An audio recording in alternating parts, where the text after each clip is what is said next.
Masuk Mas, limit. Enggak. Loh. Sesi. Sesi. Enggak, langsung tidak masuk. Langsung, enggak bisa. Wes, karena ini punya saya. Pulang. Sana. Kan gitu ya. Gayanya skruter kan begitu. Jadi cool di meja skrut gitu ya. Jadi konten hari ini saya pengen bahas masalah skrut.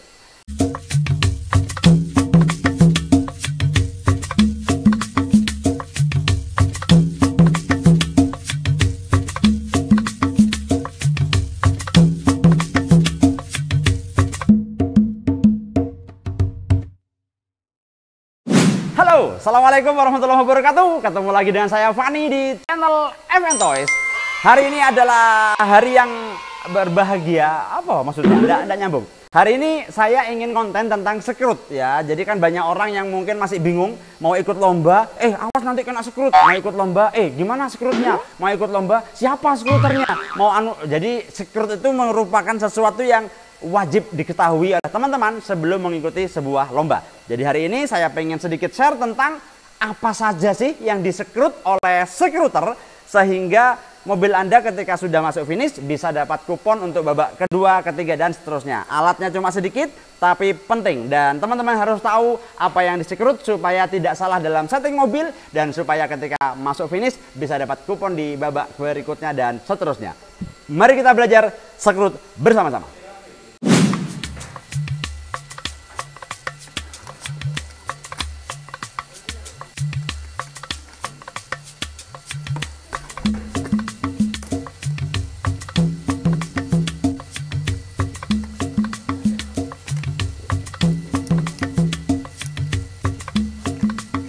Baterainya Mas, baterainya nggak bisa, harus ada baterai Mas ya. Beri lagi Mas. Itu tadi adalah sebuah contoh di mana satu kesalahan ya. Jadi ketika skrut itu baterai harus terpasang. Jadi supaya bisa dicek apakah baterai tersebut sesuai dengan regulasi atau tidak. Oke, langsung saja kita bahas apa saja yang diskrut dalam sebuah perlombaan. Baiklah, inilah dia alat-alat yang digunakan untuk skrut. Yang pertama adalah dimension checker, yang ini merupakan original dari Tamiya. Yang kedua skrut Sigmat. Sigmat ini bermacam-macam, mulai dari yang murah sampai yang mahal. Tapi setahu saya kalau skruter itu pakai yang mahal. Kalau nggak Insize ya Mitutoyo, biasanya itu. Kalau yang seperti ini biasanya hanya untuk lomba-lomba lokal. Terus kemudian ground clearance checker, ini juga original punya Tamiya yang setinggi 1 mm. Kemudian charger Nightcore D2 atau D4, biasanya ini yang dipakai. Nah yang pertama ketika mobil sudah lolos di babak pertama, kemudian dia datang untuk diskrut, dia langsung masuk di dimension checker seperti ini. Lah langsung masuk begini. Setelah masuk begini, skruter akan mengocok mobilnya atau mungkin menggoyang lah ya, sama saja. Yang intinya kalau mobil ini goyang, contohnya seperti ini. Lah, otomatis mobil ini secara dimension checker sudah lolos. Ada mobil yang mungkin long tail kayak atau penempatan ininya salah di belakang sini, ini ke sini tidak masuk. Kalau tidak masuk, otomatis dia langsung kena poin. Seperti apa itu poin? Nanti saya akan jelaskan di belakang. Yang pertama begini, ketika sudah lolos, yang kedua langsung dibalik. Ada yang menggunakan ini, ada yang menggunakan kaca. Nah, begini. Terserah mau yang pakai yang mana, misalnya kaca. Setelah ditaruh di kaca, maka ground clearance checker 1 mili ini mau nggak mau langsung diselobokkan lewat bawah di sini. Kalau lolos berarti aman, kemudian kalau di sini juga aman. Biasanya kalau FM selalu aman karena FM peletakan ground clearance untuk belakang dan depan itu tinggi. Yang rawan itu biasanya untuk Super 2. Nah, Super 2 saya ini pakai ban small. Ini rawan sekali. Apalagi ini habis race, biasanya sayapnya mulai lemes. Coba kita cek saja. Ditaruh. Yang belakang, lebih jelas yang ini kayaknya ya. Diletakkan di sini, kemudian yang belakang digeser, biasanya aman. Kemudian yang depan, aman. Nah, yang tengah ini yang berbahaya. Ini langsung jalan ke belakang. Kalau mobilnya mundur, berarti dia kena. Nah, ini kena berarti. Kecuali kalau Super 2 biasa yang ban depannya menggunakan medium. Itu biasanya semuanya aman. Ground clearance checker 1 mili. Contohnya ini. Ini Super 2 yang menggunakan ban dua-duanya medium. Mau belakangnya dicek, aman. Depannya dicek, aman. yang tengah dicek juga aman. Oke, jadi yang berbahaya itu untuk yang super 2. Berikutnya, setelah cek ground clearance, biasanya skruter langsung akan ambil skid mat, sigmat, kemudian langsung ngecek ukuran ban. Ini sudah selesai. Langsung ngecek ukuran ban, mulai dari belakang, ini kan 26,1, berarti secara regulasi boleh. Yang tidak boleh, ban medium adalah ketika dia di bawah 25,5. Misalnya 25,4, set, itu tidak boleh.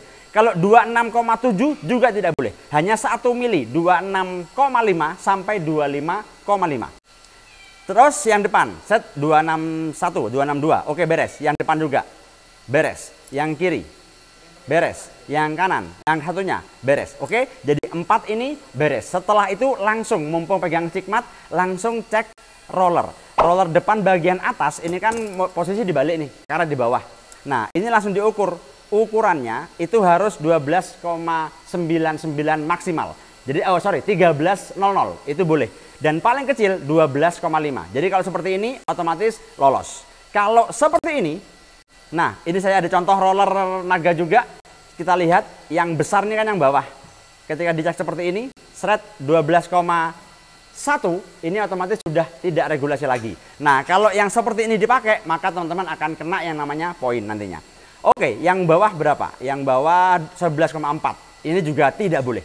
Ya, jadi yang atas ini 12,8 oke. Karetnya ini maksimal 13.00 dan paling kecil 12.00 paling kecil 11,5. Oke, ini masih 11,7, berarti aman. Roller karet aman. Kemudian yang sini aman, aman. Rollernya 17, berarti maksimal harus 16,5 paling kecil. Ini 16,9, aman. Dan seterusnya. Jadi 4. Jadi mulai ban, kemudian roller semuanya 4. Ketika sudah beres semua, beres. Biasanya skruter akan melihat mobilnya. Kalau semuanya ringless, aman. Tapi kalau ada yang God untuk karet, kok karetnya tidak dipasang, otomatis dia kena poin, kena skrut. Kemudian roller ini, kalau yang naga bubut seperti ini hanya boleh digunakan di kelas damper style. Iya, kalau IDC damper kelas itu tidak boleh. Kalau BMAX itu BMAX boleh dan seterusnya. Oke, setelah ini skruter biasanya akan langsung membuka bodi. Oke, biasanya ada yang di awal, ada yang di akhir. Setelah buka bodi akan mengeluarkan baterai. Nah, setelah ini akan buka dinamo dan mulai pengecekan pada gear. Yang pertama, yang perlu diperhatikan. Pada bagian corona, bagian dalam corona yang sebelah sini, ini tidak boleh ada ring ataupun mata ikan. Jadi betul-betul dia harus berdiri sendiri. Kalau gear ini jarang sekali ada modifikasi pada gear shaft. Kalau yang ini modifikasinya pada ring, supaya tidak bunyi dan mungkin di floating. Di beberapa kejuaraan itu gear floating tidak boleh, tapi ada yang memperbolehkan. Oke, yang kedua ini diangkat.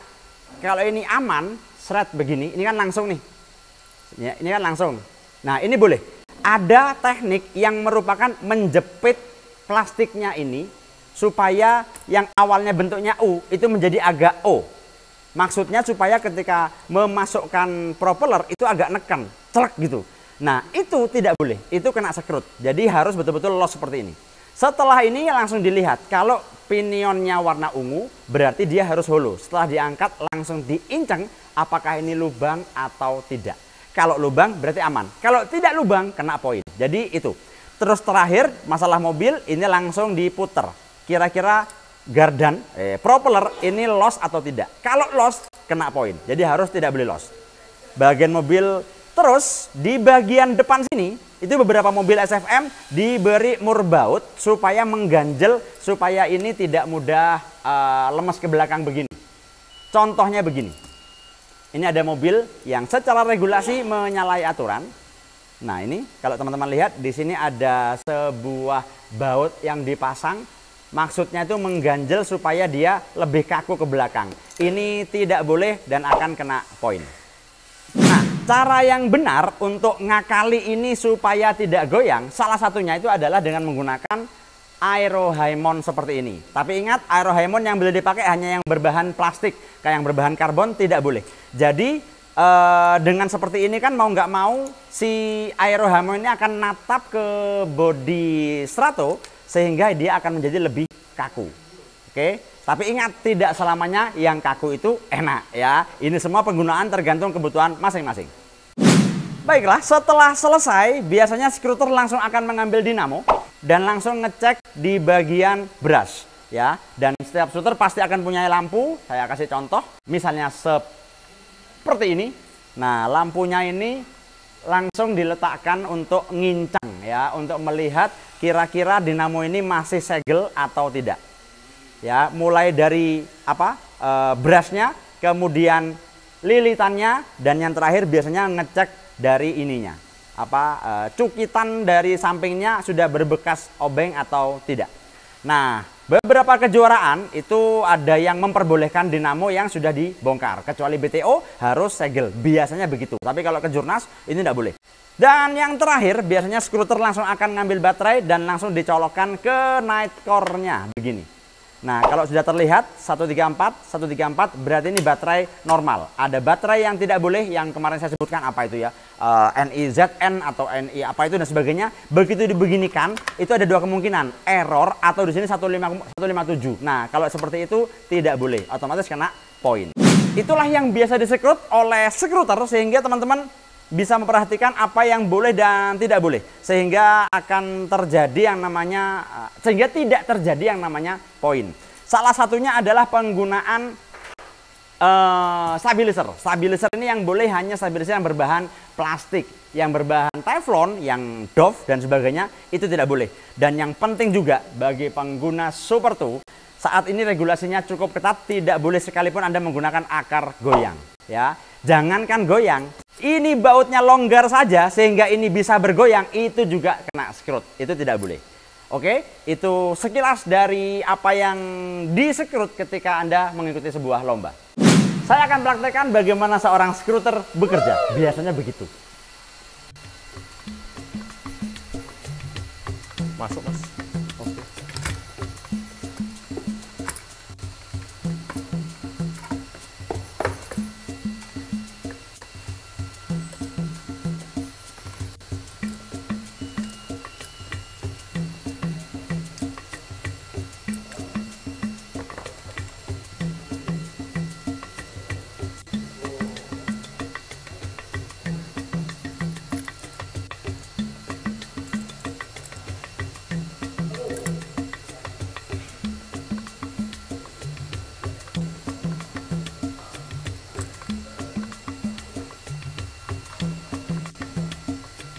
Nggak bisa Mas ini. Habis. Berapa, Mas? 12.1. 12.7. Minimnya 12.5 ya. Ganti ya. Maksimal poin berapa? 3 Mas. 3 poin. Berarti kurang 1 nih. Ya. Tinggal 2 berarti. Tinggal 2.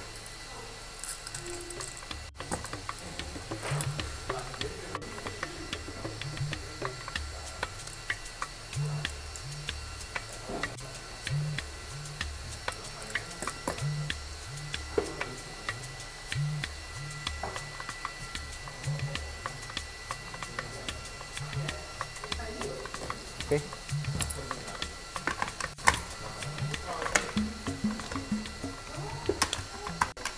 Dari tim mana Mas? FM. FN. Memalukan. Diperhatikan Mas ya, poin 1 ya. Dari support roller. Oh alah. Ya kalau poinnya 3 nggak dapat kupon ya. Terima kasih Mas ya. Oke. Nah, seperti itulah kira-kiranya ketika orang nyekrut dan disekrut. Ya apa? Di gayaku mah kurangan ya, kurang satset. Oh iya. Siapa tahu tiba-tiba saya dipanggil, Mas jadi skruter nasional gitu. Lumayan loh ya, tukang sekrut. Oh sorry, jangan tukang sekrut. Skruter itu sebuah profesi ya. Kemarin saja ketika saya ada lomba di Bondowoso, saya manggil Mas Mehmet ya. Itu salah satu skruter yang cukup handal. Saya pinggir, Mas minta tolong bantu saya di Bondowoso untuk race dan sebagainya. Oke dan sebagainya. Ya nanti ada fee dan lain sebagainya. Itu sudah di luar saya tidak tahu. Yang jelas tadi kan saya sempat bilang kena poin Mas 1. Bukan poin biasanya, peringatan Mas, peringatan 1 ya. Itu maksudnya begini, ketika ada mobil yang tidak sesuai regulasi, maka mau nggak mau dia kena peringatan 1 seperti ini. Misalnya tim FN kena peringatan 1. Nah, tapi tetap dapat kupon. Jadi babak kedua tetap dapat kupon. Misalnya ini datang lagi, cekrut, pelanggaran lagi, roller sudah beres, gantian nih akarnya goyang, kena peringatan 2. Kalau seperti ini tetap dapat kupon. Misalnya masuk, datang lagi ke tukang sekrut, kena peringatan 3. Nah, ketika 3 ini berarti kesempatan untuk salahnya sudah habis. Jadi Mas sudah 3, otomatis nama FN ini dicoret. Dicoret dalam artian kalau berikutnya masuk dan tidak ada pelanggaran, ya kupon dapat. Tapi kalau berikutnya masuk kok ada pelanggaran, Mas sudah diperingatkan 3 kali loh ya, kok begini tidak masuk. Jadi walaupun masuk, dia tetap tidak dapat kupon karena pelanggarannya sudah penuh. Seperti itu. Baiklah, itu tadi teman-teman sekalian konten sekilas tentang sekrut STO, Mas. Iya, Mas. Waduh. Sekrut STO ini ya apa? Mohon maaf kalau sekrut STO saya tidak paham. Taunya cuma di video ya, di IG orang Jepang. Masukkan dari belakang, set gini ya. Terus cuma diginikan, ditutup. Ini sudah gitu aja. Ngomong-ngomong saya tidak ngerti. Kalau STO ampun, saya belum belajar banyak tentang STO jadi saya tidak tahu apa yang harus disekrut ya. Atau mungkin Mas ini kurang mangap Mas atau apa gitu ya. Terlalu mangap, kurang mingkem atau apa saya tidak tahu ya. Yang jelas teman-teman sekalian, itulah tadi konten tentang sekrut dan kita bisa belajar bersama. Dan jika teman-teman mengikuti lomba, silakan diperhatikan apa-apa yang memang tidak boleh supaya teman-teman ketika masuk finish itu akan bisa dapat kupon untuk babak berikutnya. Terima kasih sudah menonton dan jangan lupa untuk sholat 5 waktu. Terima kasih. Kok terima kasih 2 kali? Bukan terima kasih, apa biasa nih? Jangan lupa sholat 5 waktu. Off-road, bukan off-road. Sampai ketemu di konten-konten berikutnya. Assalamualaikum warahmatullahi wabarakatuh.